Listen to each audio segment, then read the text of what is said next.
Hello all. In this podcast, I will show you how to use SPSS to conduct the test of ANOVA, or analysis of variance. ANOVA actually is the big cousin of the t-test in the big tribe of statistics. In the t-test, we actually compared the difference between the means of only two groups of the independent variable. ANOVA actually enables us to compare more than two groups. Let's see how the background of the ANOVA procedure works out before we go into the SPSS. Here, the first thing that we need to do when we actually have an ANOVA test is to present the hypothesis. The first hypothesis is the null hypothesis, where the means of all groups of the independent variable are equal. Now, the alternative hypothesis can be stated in two ways. One is that at least two of the means are different. So mean of group 1 is different from mean of group 2, different from mean of group 3, and so on, until the mean of group n, or the last group. Or the second way of stating the alternative hypothesis would be that not all means are equal. Okay? And the first thing that I just mentioned was that the ANOVA is tests the relationship between an independent variable and a dependent variable. The independent variable is a categorical level variable. So that, for example, in this table here, we have an independent variable with three groups: action movies, comedy, and drama. And actually, we're going to test that in SPSS. And the dependent variable is a numerical variable, scale, if you must, or quantitative variable where all the data points are presented. For example, the data values for action are x and y, for comedy x1 and y1, and drama x2 and y2, and so on and so on. Right? One other thing that you really need to know about ANOVA is that ANOVA uses or makes use of sum of squares.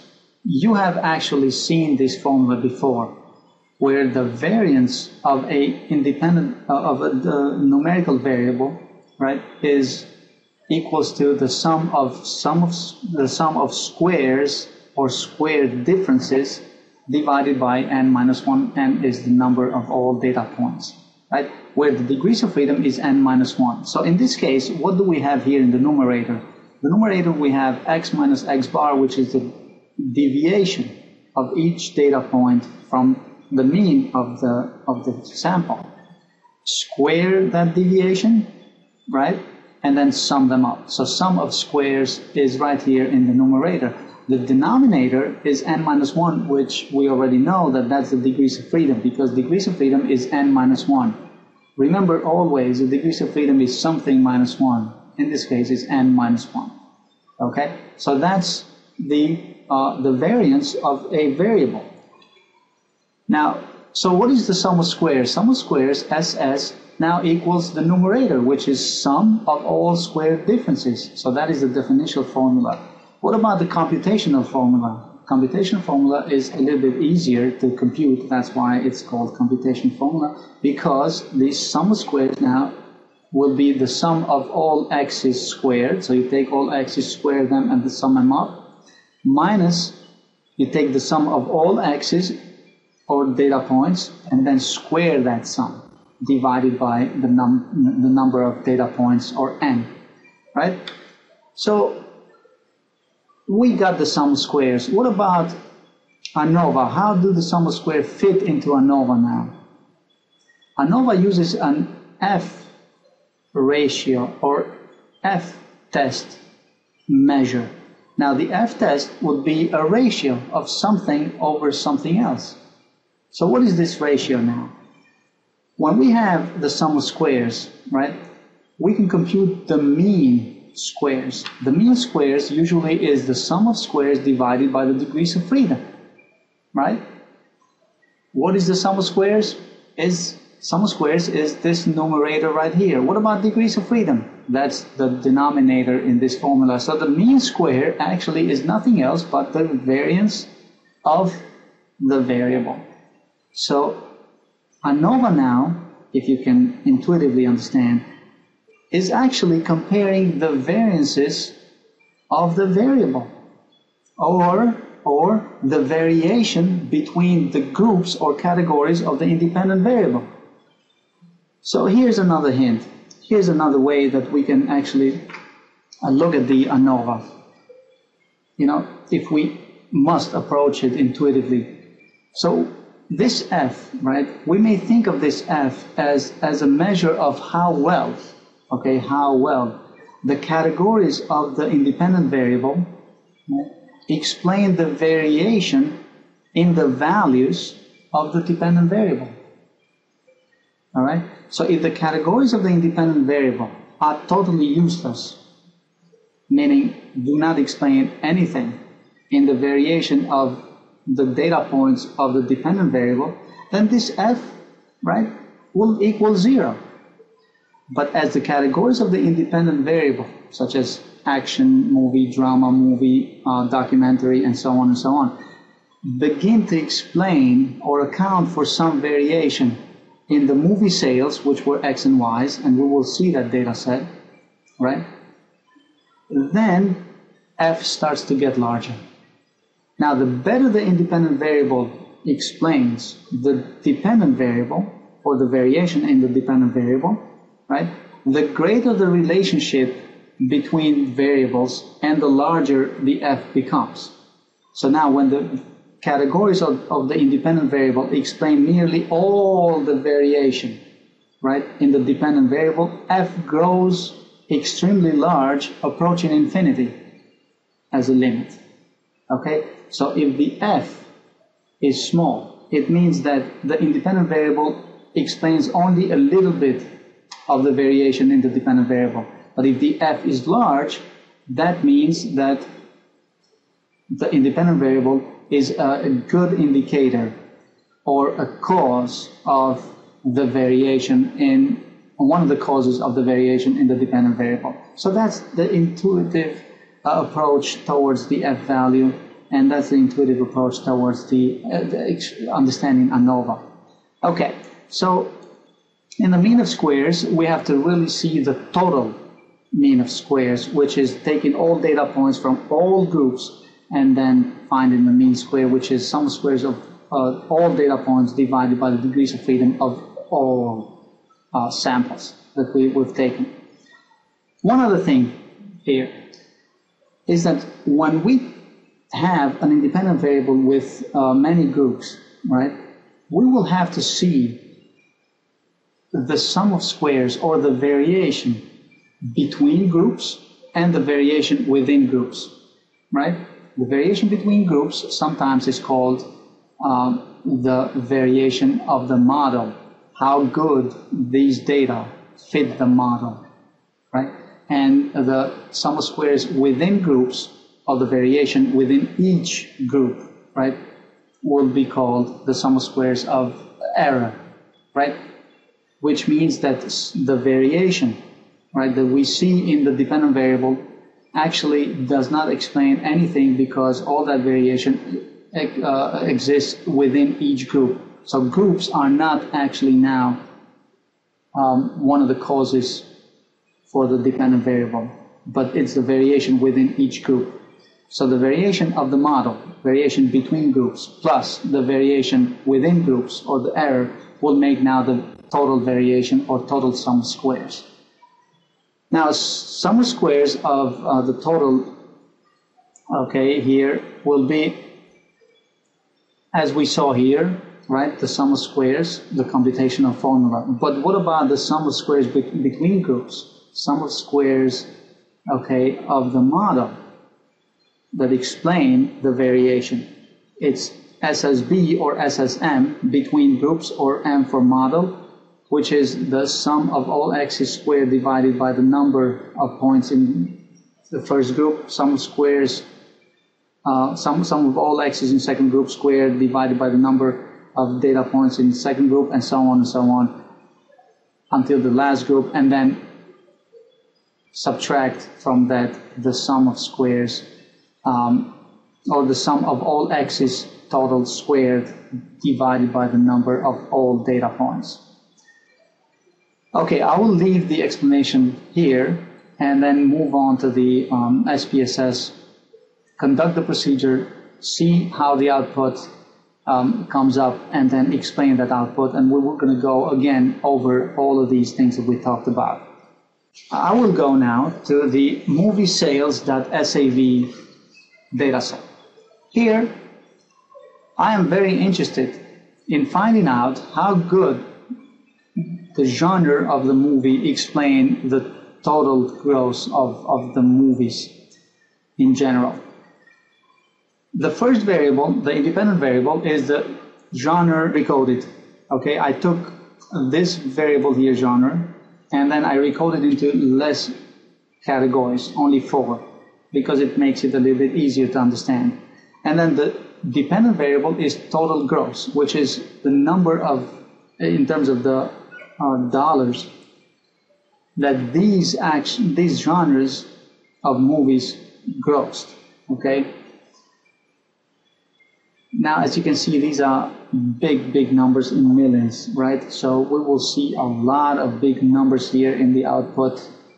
Okay, but we're going to make sense of them, because all we need to know in ANOVA is that F ratio. Okay, let's start with the procedure in SPSS. You have to go to the Analyze menu, go to Compare Means, and go all the way down to OneWay ANOVA. The OneWay ANOVA is the name of the simplest procedure of ANOVA when we have only one independent variable and one dependent variable. Sometimes we may have more than one independent variable because we want to see how good a predictor each independent variable will be towards the dependent variable. But in this case, we have one independent variable and one dependent variable, and that's why this is called OneWay ANOVA. So let's click on that. Now, in OneWay ANOVA dialog box, right, we will have to find the dependent variable. The dependent variable is the total gross, right? So we bring that into the dependent list. Genre recoded is the factor or the independent variable, so we bring that there. Let's go to the Posthoc, because here I want to check something. I want to check the Posthoc test to find out if, in case, right, we reject the null hypothesis that at least 2 of the means are not equal. What about these 2? Each pair groups within the independent variable may have some sort of significant difference, right? Even though in all groups did not have any, right? So Bonferroni will take each of the pairs of the groups, do a t-test, right? And then give us if there is anything, any significant difference between at least 2 groups. We will see that. Significance level is 0.05. That's the alpha level that we usually test. So we click continue, right? Let's go to the options and find out something here. We need to get some descriptives. We need to get the mean, the standard deviation for each of the groups of the independent variables separately. I want the homogeneity of variance test, which is the Levene's test, and this is one of the assumptions of ANOVA, that the variances of each individual groups of the independent variable should be equal. Now, if Levene's test sometimes fail, right, I suggest that you go to use Welch. And then if you're really bored and you don't have anything else to do, you may check Brown-Forsyth. I want to get a means plot so that I can have a graph of a linear line to find out how these the means actually are represented into this graph. Let's click continue and let's click OK. This is the OneWay ANOVA output. The first table is the descriptives, where we can find out the mean gross in terms of the dollars that each of these genres of movies actually took in. So action shows us that they got the biggest mean, right? Then it's comedy, then drama, and then documentary. Then we have the standard deviation. As I told you before, these are really big numbers, okay? And that's the standard deviation. And we have the standard deviation of the total. So when each of these groups, right, were taken together, right, the mean would be this one right here, this number, and then the standard deviation of the whole variable as a whole would be right here. Now, standard deviation squared, if you remember, is the variance, so we may need this later on. Then we have the standard error, lower and upper bound, minimum and maximum, which is the range. This is the 95% confidence interval for the true mean. Now, test of homogeneity of variances actually fails us, because with the significance 0.00, we reject the null hypothesis that variances are assumed equal, so variances now are assumed not equal. And one of the assumptions is that we should assume variances to be equal. In this case, we're going to have to go to the data and sort of recode variables and manage the data better so that we can get we can get to assume equal variances, so we can have variances that are sort of equal with each other. Now, the robust test of equality of means is the Welch homogeneity of variances. So this is the Levene's test, and this is the Welch, right? Again, this fails us in terms of this assumption of equality of variances. But nevertheless, we will have to go to the ANOVA test, and let's make sense of this table. Now, the very first number that you would see, right, is the significance 0.00. Now, this is not 0. This is a number here. You see, 0.00000. So it means that one sample in 1 million actually would be an error. All right, if we actually tested 1 million samples. So this is a really, really low, very low probability that our null hypothesis would be true, meaning that the mean of the gross money that action movies, comedy, drama, and documentaries would be equal, right? So right now, we can reject the null hypothesis and accept the alternative hypothesis that these two means, okay, at least two means are not equal, okay?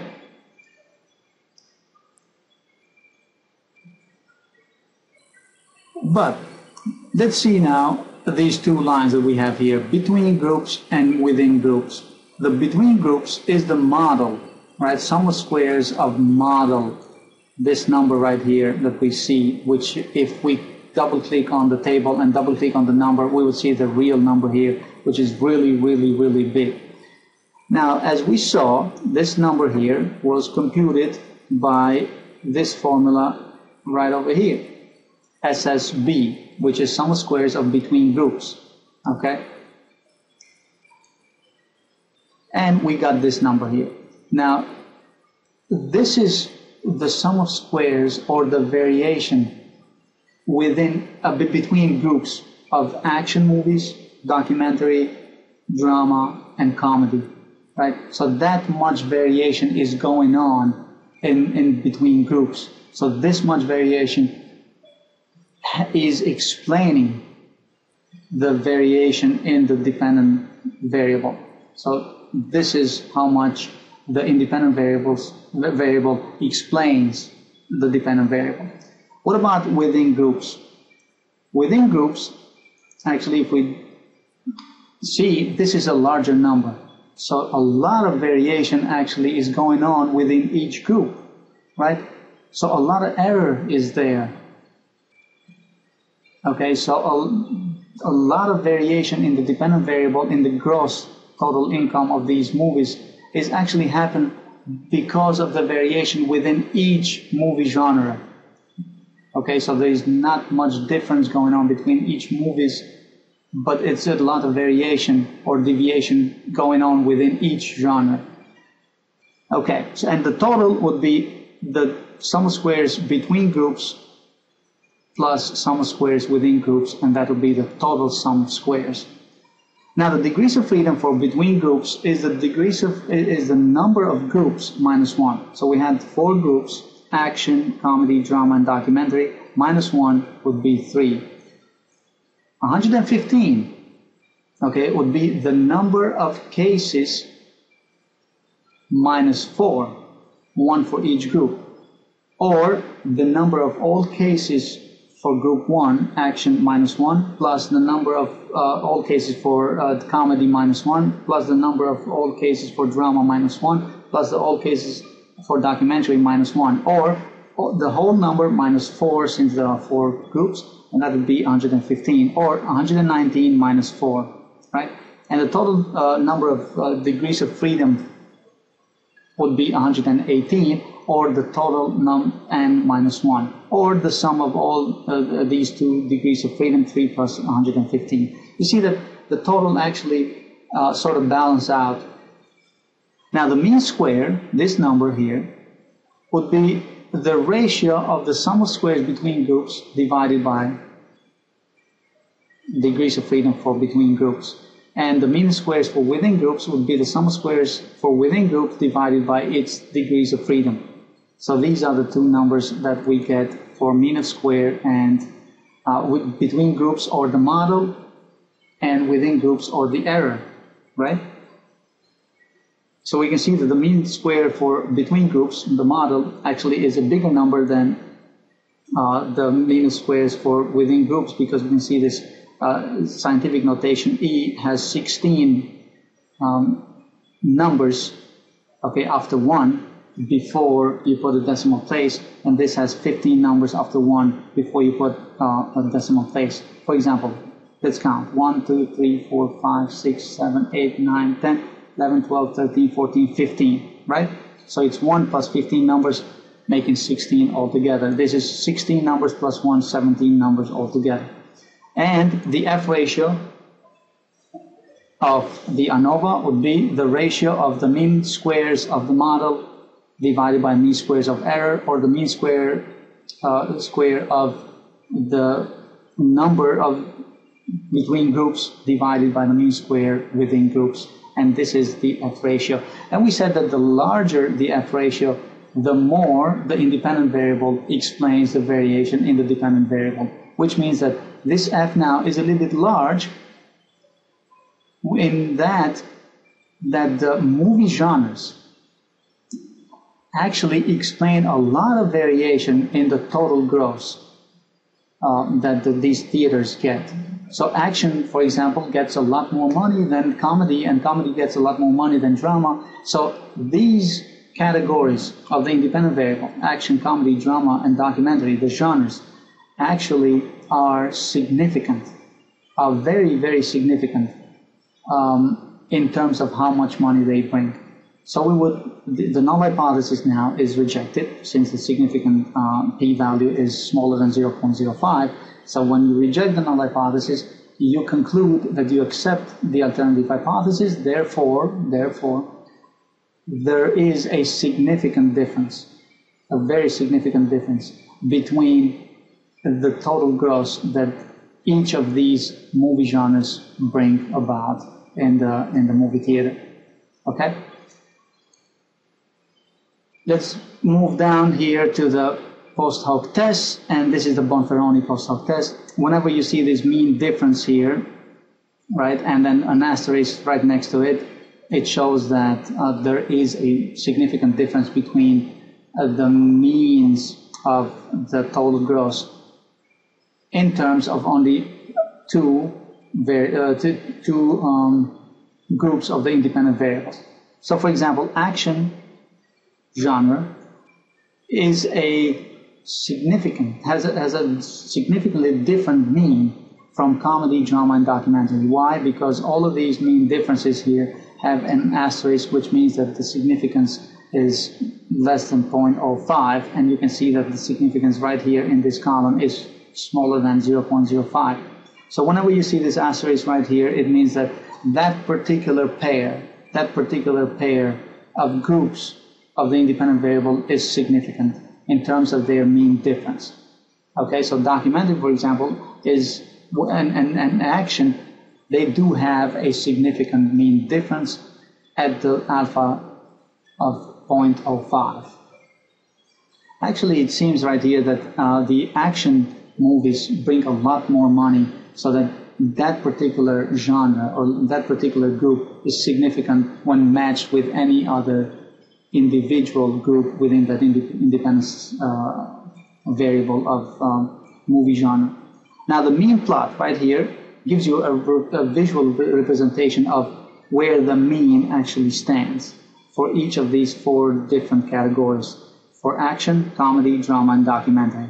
So action is way up here, right? And then for comedy, the movie gross in dollar just drops, and then for drama drops a little bit more, and then for documentary it drops again to this particular point here, under $10 million. While the action movies actually bring on average about $55 million. And we can see that right over here, $54 million and change. Okay, so let me show you how to double check all of these formulas that we did, and with the SPSS output.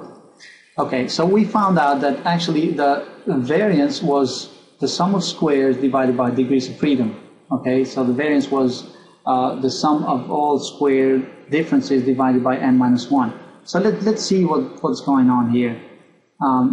Let me bring this Excel here so that I can double check everything. So this standard deviation here, right, of the total, let me just copy that and bring it into Excel, right? I'll paste that right there. And what I'm going to do right now is I'm going to square this number, right? So it equals this number times itself, or I will show you something else. Hold Shift and press number 6 in your keyboard, and that's the exponent or exponentiation sign, 2, which means that that's squared. So this is the number squared. So this should be now the variance. Okay, so I'm going to write here variance. Okay, so this is the variance. Now we said that the variance would be sum of squares divided by the degrees of freedom, right? So since this is the total variance, we need to get the total sum of squares, which is this number here. Okay, so I will copy that, bring it over here. Okay, make that a number. Okay, good.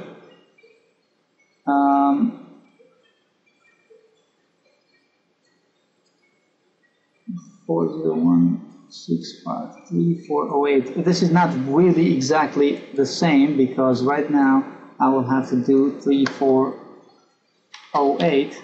Okay, so something wrong with Excel here and all these numbers. Okay, but I will need to divide that by 118. Why 118? Because that's the degrees of freedom. So let's do that. Equals sum of squares divided by 118, and that would be, change that, that would be the same as this number here. So it looks like the same, right? It's not exactly the same because the sum of squares total did not actually copy very well in Excel. But anyway, this is just a double check, so that the variance actually is the sum of squares divided by the degrees of freedom, or n minus 1. Okay, so that's how you use SPSS in order to conduct an ANOVA test. Okay, and that's how you test the hypothesis of an independent variable impact on a dependent variable when the independent variable has 3 or more groups. Okay, have a good day.